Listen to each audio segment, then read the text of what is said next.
Hi, everyone. Welcome to Beauty Talent Talk. I'm Debbie Johnson, your host, where our mission is to inspire, share expert insights, to empower and support personal and professional growth. So I welcome back today Angela Bennett. She's certified executive and career coach. Angela, thanks for coming back on the show. I'm so happy to be here. Thanks for having me, Debbie. And Kirsty, our moderator. Hello, everybody. Yes, I am the moderator. And if you have any questions for Angela or Debbie as we go through, please pop them in the chat and I will make sure to bring them up to the panel. So Angela and I have a regular touch base where we talk shop, we talk about the job market, and during the most recent conversation we had, we're just talking about how tough it's been in a job market, more people than there are jobs, and some of the challenges and the feedback we're getting really resonated with both of us, which led us to put this topic together and really look at what's happening in the job market and what can we do differently. And Angela, being an expert, had some really good advice, which led to a 7-step modern playbook, which we're going to share today. So Angela, let's talk about, what are you hearing about today's job market and the challenges that exist? Yeah, well, great question. I love these discussions together because you're on the recruiting side, so you're regularly talking to a lot of candidates seeking roles, and I'm on the career coaching side, so I've got a lot of candidates who are looking as well. So we're coming at it from two different angles, but we're hearing a lot of the same things. And so I would say digitalization of the job search is bogging people down. That's my first big theme. And it really takes a toll on resiliency. So I've got a lot of clients who either want to put the feelers out there, they still have a job, or I have other clients that for whatever reason are currently seeking. They do not currently have a job.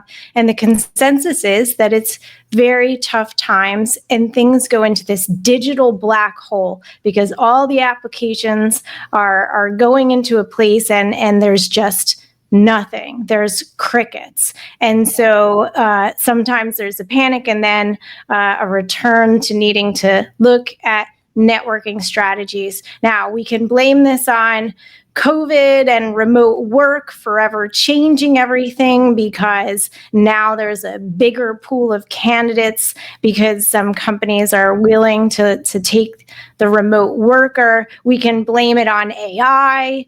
AI for sure is shifting the types of job roles out there. We've got CEOs bragging about being able to reduce their workforce and be able to be more efficient. So there's a lot of dynamics. What do you think? What are you seeing? I check on all of those points. I think to add to that, it's less jobs, more people, more competition. And it is, if you think about for some of these candidates that are seeking, they're out there, they're applying.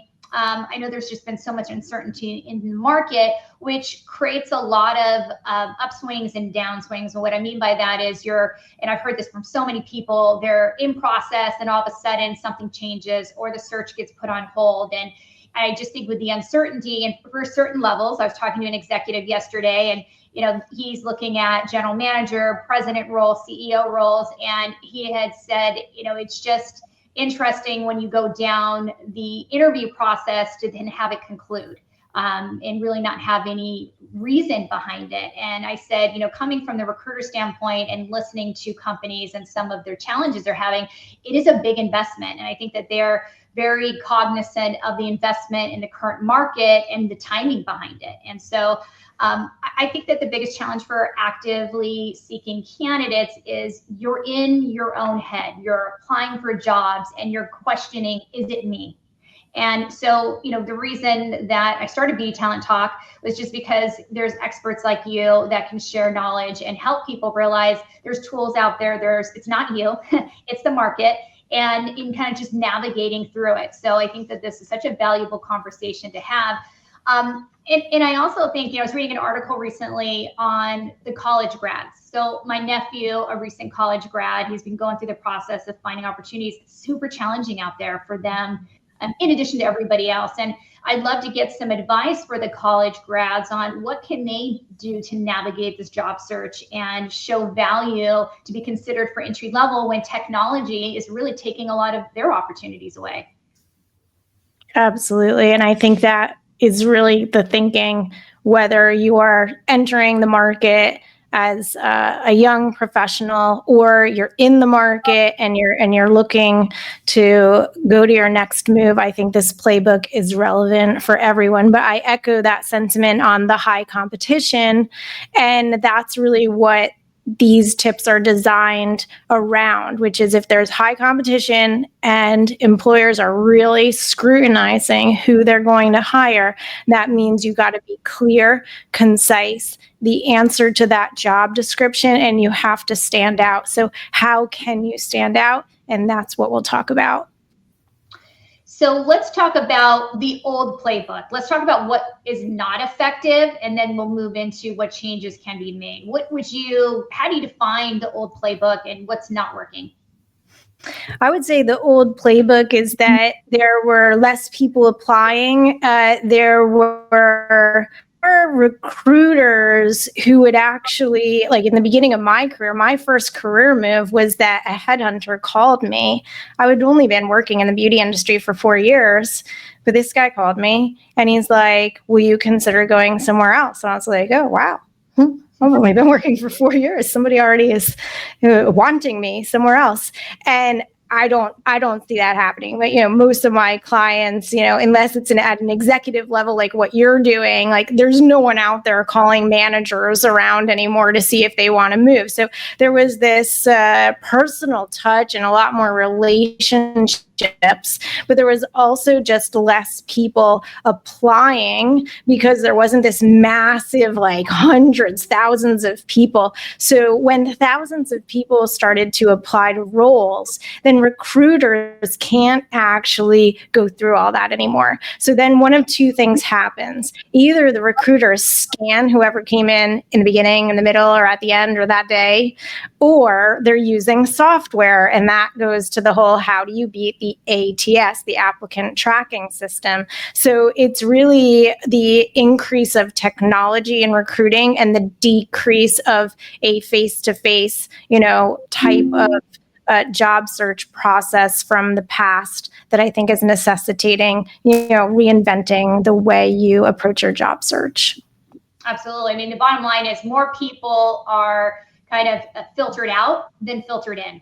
So, and in that kind of scenario, it's unfortunate because you lose really great people that are qualified, but technology maybe didn't see certain words, et cetera, et cetera. So let's talk about this playbook, and let's start with step one. Okay, step one. So step one is identify your expertise. Why? You and I had a long conversation about this, Debbie, which is that the jack of all trades, the generalist. I've worked on lots of brands across lots of different beauty categories and lots of capacities, so I can do virtually anything for you and you should want me. It has really been replaced with companies wanting very specific specialists in very specific fields. And by the way, being able to find that. So I've had several clients, for example, who have worked on several different beauty categories, and then they apply for a skincare role, but they're beat out by a candidate who lived their entire career in skincare. And similarly, functionally. So someone who has been in marketing and in sales and in digital and has this big, great perspective may be beat out by someone who specifically has worked in the Amazon platform buying search and knows that platform for that specific job. So identifying your expertise vis-a-vis that role that you're applying for and really owning what you know because of your collective strengths, experiences, and skills. So your strengths, what you're really good at, your experiences, the exact brands, projects, products, categories, companies that you've worked for with skills, what you've physically learned to do. All of this layers up to what I call knowledge. So you have a collective expertise on knowledge. You've seen what works and what doesn't work. What is that gestalt of everything that is you, that only you have learned? And I think just to add to that, your story. There is a story behind all of this knowledge that's been gained. And it's so important to be able to tell the story in a way that solves a problem. As a recruiter in today's market, where so many of the searches are targeted, I often find myself with this mindset of, what problem am I solving for this brand? And then when I look at candidates, what's the problem I'm solving for this candidate? And if we have that solution-oriented mindset, I do think that we're able to set ourselves apart in the market. And that is a perfect segue into step number 2. So, step number 2, customize every application. And what we meant by that when Debbie and I put this together is exactly what Debbie just said. You have to make a business case for yourself on why you are the answer to what is needed in this specific job. Now, customization can take many different forms. Customization may mean that you still have a core LinkedIn message on your LinkedIn, but your resume space may be allocated differently depending on the role. So you have a core resume, but 80% of that resume should be talking about you having done the things that are in the job description, which means you're going to get rid of some of that other extraneous bullets. Some of your earlier roles that were less relevant will have fewer bullets or none. And then your most recent or closely related experience where you've done exactly what that job description is looking for, that's where you're going to spend the heart of your share of space on your resume. And similarly, when you speak, there's the opportunity to tailor what you speak more specifically so that 80% of what you're talking about is related to the job you're going to be hired for, and not just your whole life story. Your life story is very interesting, but most of these interviews are very short, and the person in front of you just wants to know why should I believe that what you've done in your career is relevant to what I would need you to do here if I hired you. And to piggyback on that, tell me about yourself. A little out of the topic, but it is such a critical question that I would say 80 to 90% of hiring managers ask. And the way that resume is customized for that specific opportunity should also be your talking points. I think that sometimes professionals forget that that's your first impression. So though being married, having children, all of these things are, the most important for a lot of us, it's not important when it comes to, unfortunately, qualifying you for a job. And so, yes, you do need to show the human side. I think that's important. But when you spend time on tell me about yourself, you set up your customization for that job on the resume. You also need to put that in a mini movie trailer for setting the expectations of what you're going to bring to the table that's going to knock them out the park, and they're going to want to continue to have a great conversation with you. So I'm going to lean into step 3, which that network, which is so critical more than ever in today's market. And you have a kind of defining a network matrix, which I found to be fascinating and I think so beneficial for candidates today. Yeah. What I love about networking is that has not changed in terms of the job search playbook. And that's why it's top 3 here, right? But it's 3 because number 1, identifying you and your expertise and your unique story and tailoring that in a way to the types of roles that you're looking for is essential prior to your networking journey. So what Debbie's talking about is the matrix. I call it sometimes the networking forensic map. So this is an area where you can really start to focus on utilizing networking to help you. Now, networking is not reaching out on LinkedIn coldly to people you don't know and hoping that they're going to write back to you. Networking is starting with your network and tapping into them so that you can tap into their network. So think about LinkedIn, or think about the 7 degrees of Kevin Bacon for those of us who are my age. So you aren't necessarily tapping into people in networking to say, hey, do you know of jobs for me? Networking can be utilized for market research. So I'm a marketer at heart. I spent my career being a marketer in the beauty industry first. Okay, so networking can be your way to test your unique story about your expertise, about your match with a particular company or a particular role. If you can network with anyone within some of the target organizations, no matter where they are in that organization, it can be in supply chain and you're trying to get into marketing, you can learn something about that company, something about how someone with your background might be viewed or accepted into that organization. You can try to target people with the particular roles that you are looking to be in and get their take on your unique story. What's missing from your selling story? And so creating a networking map out of it can give you the sense of progress as well. So some clients come to me and they're like, I've talked to everyone. And I respectfully push back and say, it's not possible for you to have talked to everyone you could possibly have talked about. Let's go back and think about it a little more. So you think about it as a forensic map, like a detective, and perhaps you talk to John initially, and John led you to somebody else, but perhaps that lead dried up and nothing happened of it. But if you stand in front of your networking map again weeks later and say, hey, maybe there's something else I could have done to follow that path, that could stimulate additional ideas on how to utilize networking. So top tips there are intentionally reaching out to your network to get into the 2nd degree network, to get into the 3rd degree network, and mapping it out so that you can see progression and utilizing it for market research.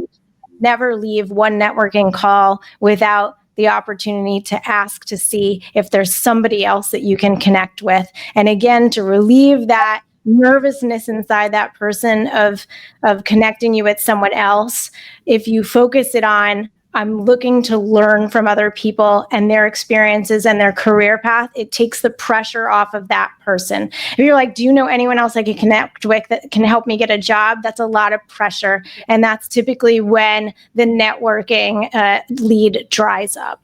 Yes, people ghost. I know I've had some comments where people were disappointed that they had contacts and relationships and asked for a referral. No one's helping me. Yep.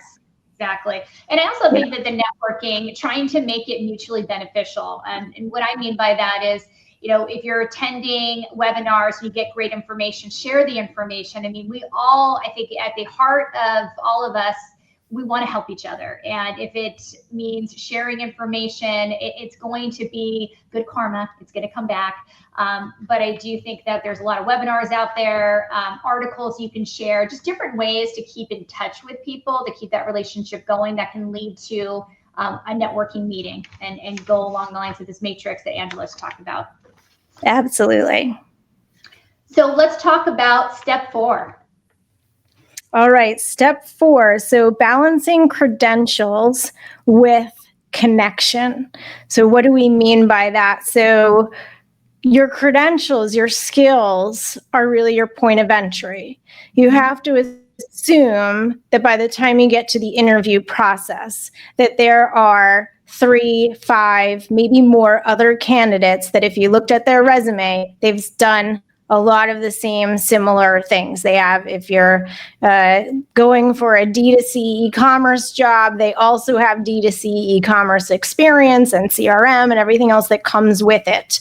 And so you may not win just on the credentials, but what you may win on is that you are connecting on a human level with the person sitting in front of you who becomes convinced that you would be a very great addition to their team. And I loved one of my former coworkers who is actually on one of my podcasts. She has her own company now. And I asked her as a hiring manager, what made the difference in her last hire. And she said, I can actually teach someone most of what they need for this particular role. What I was looking for is to genuinely understand that the person sitting in front of me really wanted to work for my company for me and was going to stay with me for a long time. So she was really looking for that connection. So here, the tip I always share is to have kind of a mission statement for yourself. And part of that unique personal story is not just, okay, I went to college here, my first job was there, then I moved to the second job, my title was this, my tasks and roles were that. It's about, well, why? Why did you decide to stay in the beauty industry? You could have done anything. You could have been a dentist. You could have been a landscape architect and spent all day outside. You're in the beauty industry. So something attracts all of us like-minded people to wanting to spend our time in the beauty industry. So what's that story for you? Did you have a struggle with skin issues early on? Did you always have a love for self-expression? What is it? And that can often be a connecting moment because the person story about how they discovered and got into the beauty industry and have decided to dedicate their career to it. So I would say, a good portion of the job search is about you and what you can do and your skills, but a good portion is also whether you're connecting with that person in front of you and they really see you as someone they're like, I want this kind of person on my team. Yeah, demonstrating that passion. And ultimately, people hire people they like, people, of course, that are qualified for the job, but people they connect with. When I get people prepared for interviewing with my clients, I often will say, look, we've gone through a qualifying process. I know you can do this job. Now is there synergy? Is there going to be work style connection? And that connection that you just mentioned, Angela, is really key. So that is essential. And then let's talk about step 5. All right, number 5, demonstrate your strategic thinking. This is a big one for me, especially if you're AVP, VP level or above. It's no longer about the results you delivered in your track record. Okay, that's great. That's important. I delivered these results. I ran these campaigns. Amazon grew 40%, whatever it is. What hiring managers are looking to understand is the strategic thinking that went behind that. And that means whether the candidate is able to demonstrate that they have good judgment in decision making, because the majority of what you're going to have to do is making judgment calls to decide to go down this path or that path, to make the product this color versus that, to use these words in the campaign versus that. And it's all about good judgment. I had a couple of clients recently who interviewed at Amazon, and interestingly enough, it was they both said the same thing. They're like, I wasn't asked about my career history and everything that I do.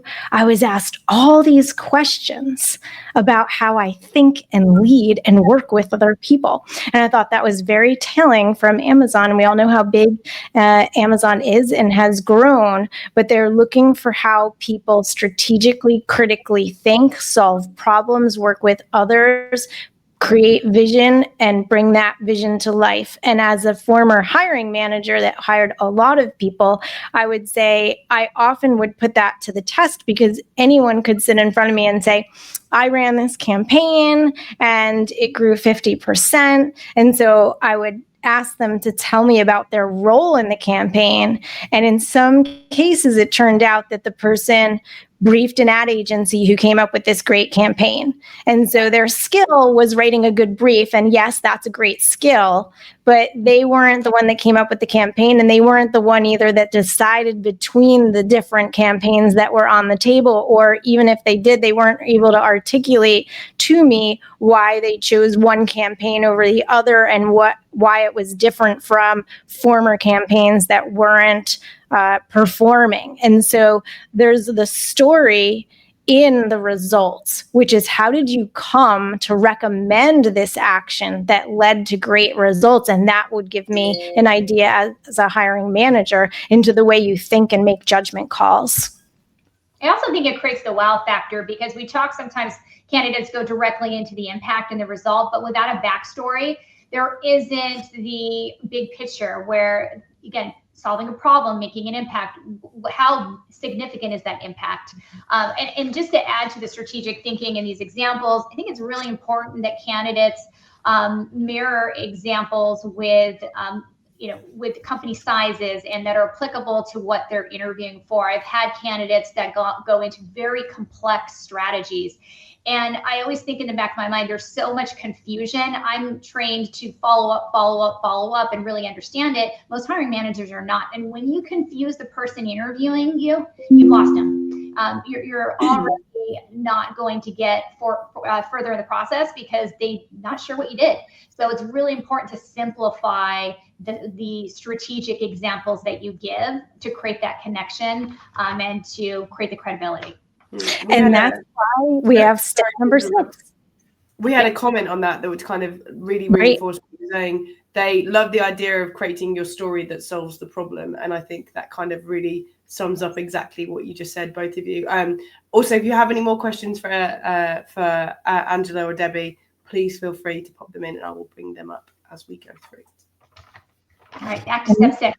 And that is a great segue to 6, because 6 is communicate with confidence. And communicating with confidence is about communicating clearly and concisely. And that's exactly what you're saying. So what are some tips for that? So there's some interviewing acronyms like STAR, which is any question you're asked, do the situation, the action, the result.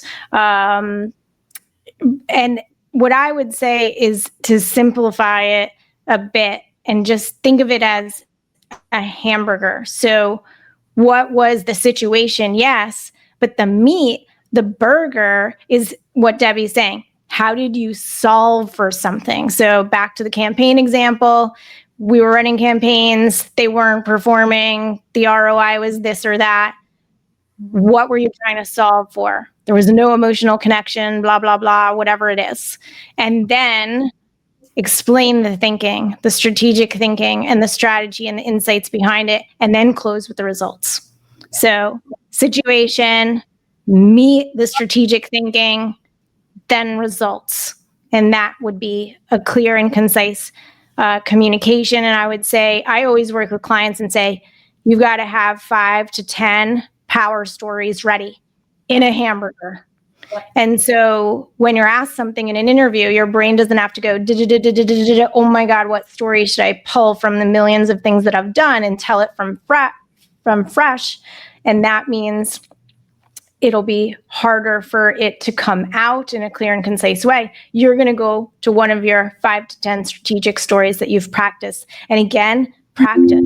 So going into interviews, especially when we're emphasizing customization here of what you're going to say, really practicing with someone that can and you can look at, can respond back to you, that record yourself. There's different ways to practice. But if you need to be convincing and you need to be the answer, the problem solve to the challenge, the business case for yourself, then step number 6, communicating with confidence to convince, is really essential. And practice and having some stories ready in a hamburger style can help.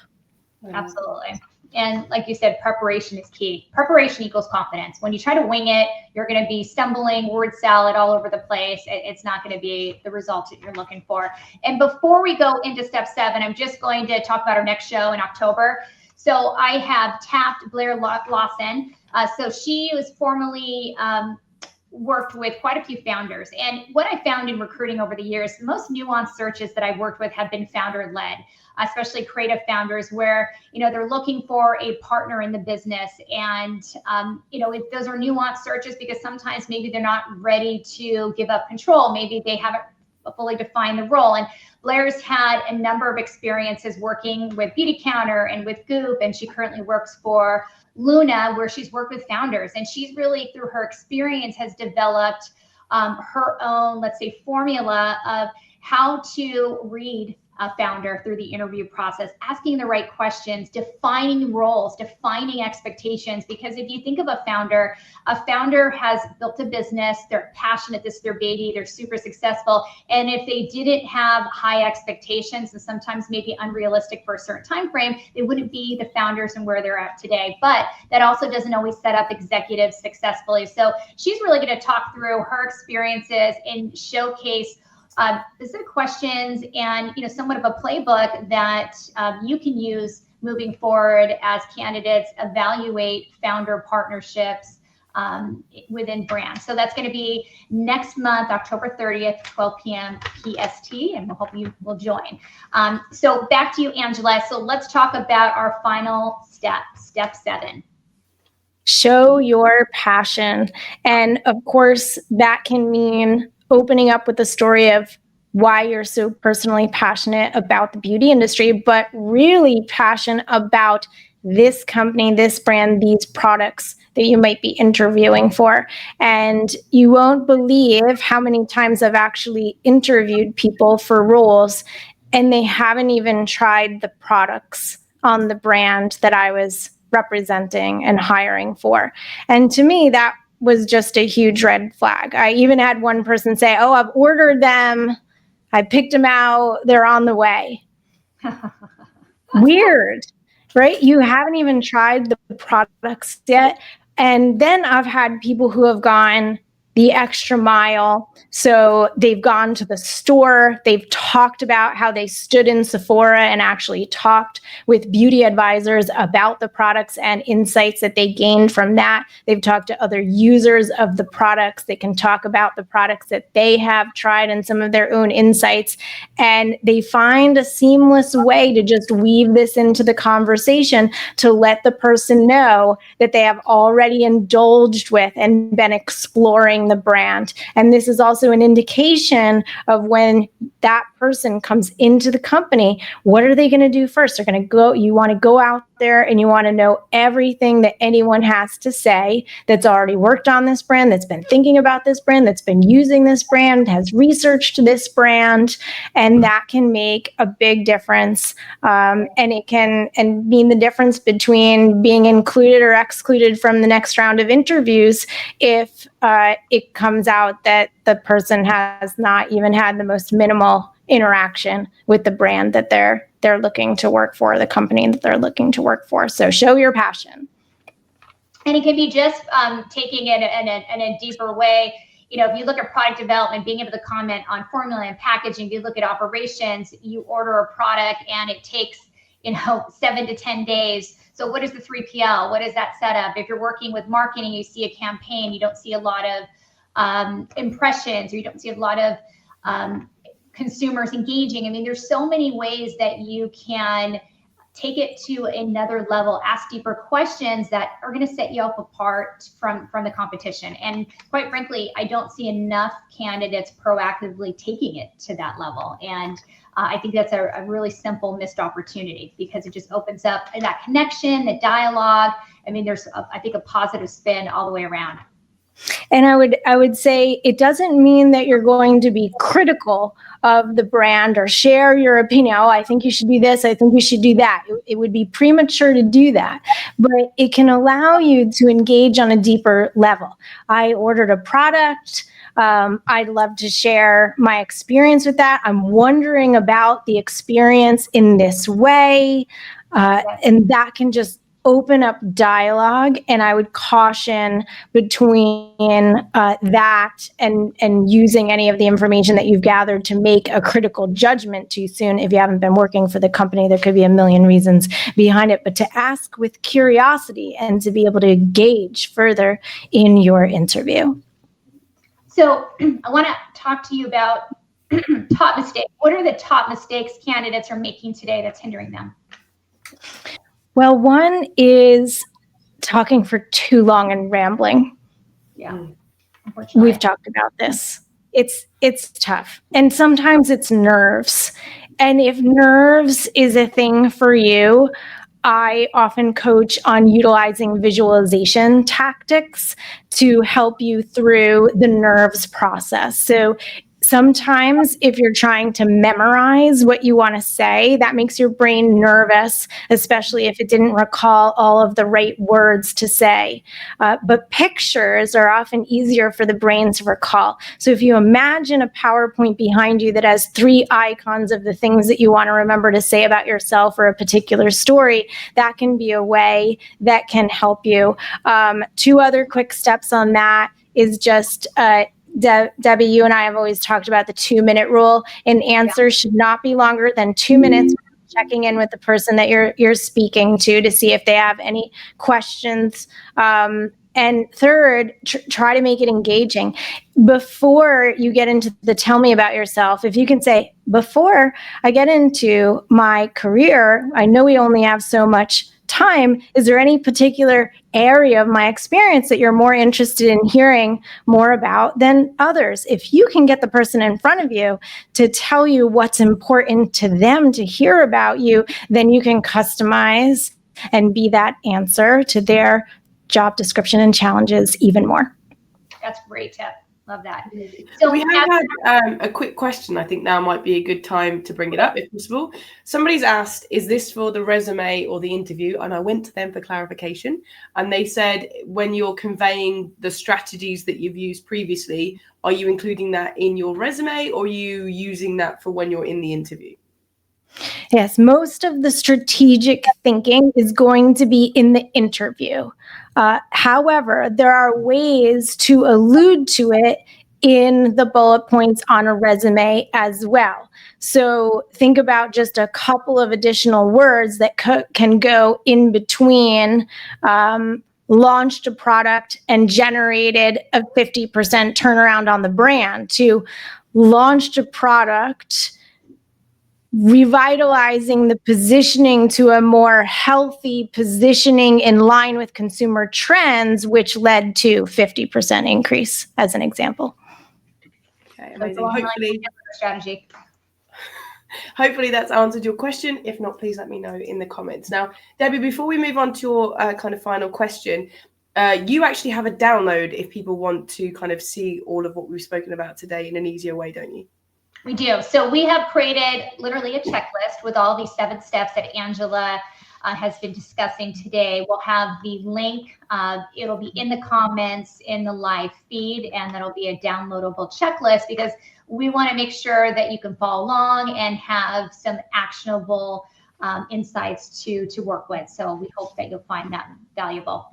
Yeah, and it will be, if you're watching this on YouTube, it will be in the comments and in the description. And if you're listening to this on the podcast, the best thing to do is probably either get in contact with Debbie or Angela on LinkedIn and ask for it there, or you can see it again on the channels. Okay, Debbie, I think it's about time for your final question before we come to that top tip in a moment. So I always like to ask this, but because Angela, you've been on here before, I kind of tweaked it a little bit because I want to get your perspective for today's employment market. So when you look at it in the perspective of how challenging it is, what do you think are the top attributes that candidates should be highlighting in the competitive job market we're in? That's a great question. What I would say is that beyond your connection moment, your skills, your experience, the stories, that person in front of you almost has this bubble above their head that is what we call the WIFM. What's in it for me if I hire you? And that's where Debbie and I keep going back to, what's your business case for yourself to be the best answer to what this person in front of you needs on their team right now? And the closer you can get into that, and it's really a mindset shift from, I'm going to present myself in the best way I can, to I'm really going to try to understand holistically this person in front of me and what they need, and tailor actively in the discussion, trying to have a discussion, not just a present out, but have a discussion with this person about why you are what's in it for them, that you are the answer and can really add tremendous value to them if you were to be hired on that person's team. Fantastic tip. Thank you. Okay, so the last thing that we always ask everybody on Beauty Talent Talk is their top tip. You shared a lot of knowledge today, Angela. It's been absolutely incredible listening to you. But if someone were watching this and they really want to sort of thrive in today's job market, what's the kind of most important thing or the first thing that you would recommend that they do? Yeah, what's the whole like TLDR? This is too long. I don't want to read about it. So I would say these 7 tips might not seem like rocket science, but it's about creating a strategic plan for yourself where you can measure progress, especially on those days when you're not feeling resilient, or you're not sure if you're doing enough, or you have a self-doubt on that particular day. Unfortunately, the job search process is inherent with rejection and ghosting. That can take a toll on any human being. And so having a strategic plan for yourself where you can measure progress can be as simple as taking these 7 steps, creating boxes next to them, and creating a tracker for yourself where you can see week by week that you have been taking 1 or 2 or 3 of them and coming up with another strategy. And again, it might not seem like rocket science, but as humans, we are always evolving. We can always do something better. We can always communicate in a clear or concise way. So it's about looking at these 7 and saying, I think I can do an even better job there or there. And in coaching, sometimes it's the one simple, powerful question that we ask that gets the person thinking even further. And that question is simply, what else? What else can you do on any of these 7 steps that can enhance your story, your communication, your job search process? What else? Wonderful. Love that, Angela. It has been amazing having you back and sharing these tips. And I think ultimately, and I know you shared this as well, we want to help professionals put their best foot forward. And right now, there's a journey out there. Looking for a job is a journey, whether you're actively or passively looking. But hopefully you use our checklist. And I'm old school. I love just checking or crossing something off. It just makes you feel productive. And we all want to feel productive whether we're working or not. So thank you everyone for joining in, and have a fantastic day. Oh, and Angela, real quick, if anyone wants to get in touch with you, should they reach out via LinkedIn? Yes, LinkedIn is great. Feel free to connect. Thanks so much. All right. Have a great day, everyone. Bye.